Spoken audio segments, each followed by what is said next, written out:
Awa ninyo guys, oh.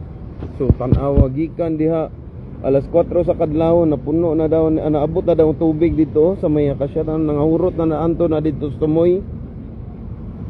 Oh, ta wipe out yung tawon sila, oh. Kaning mga balaya. Sus, baita. Tanawa ninyo. Sus, sudong nga tawon ninyo. Grabe ka. Sug sa baha, oy. Sus. Oh, naabot pa dito ang baha, oh. Sus, nangahurot ang balay, oh. Katong balay dito sa tumoy, oh, tanawa, oh. Makita ninyo sa mga viewers na to.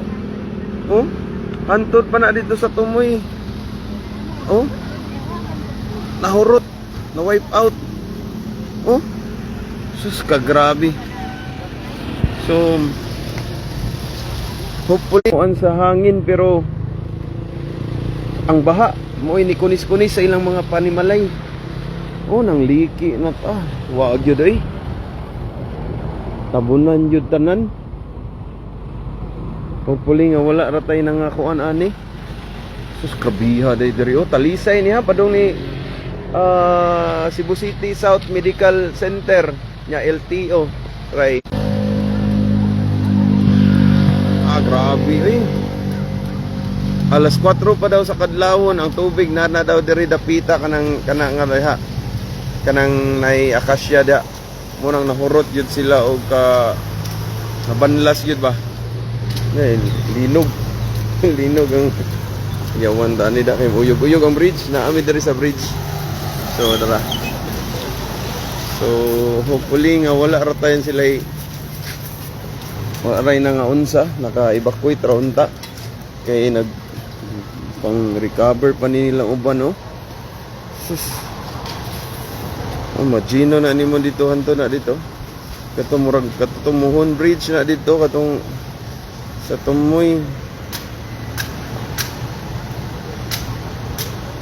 Boss Mick, okay lang sa amin, pero dito sa may Talisay, boss, sa awa ng Panginoon, okay lang yung tubig.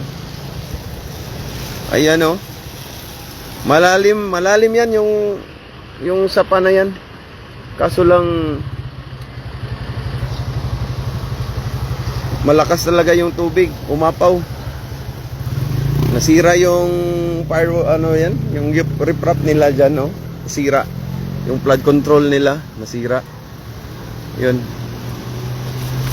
Ganyan kalakas.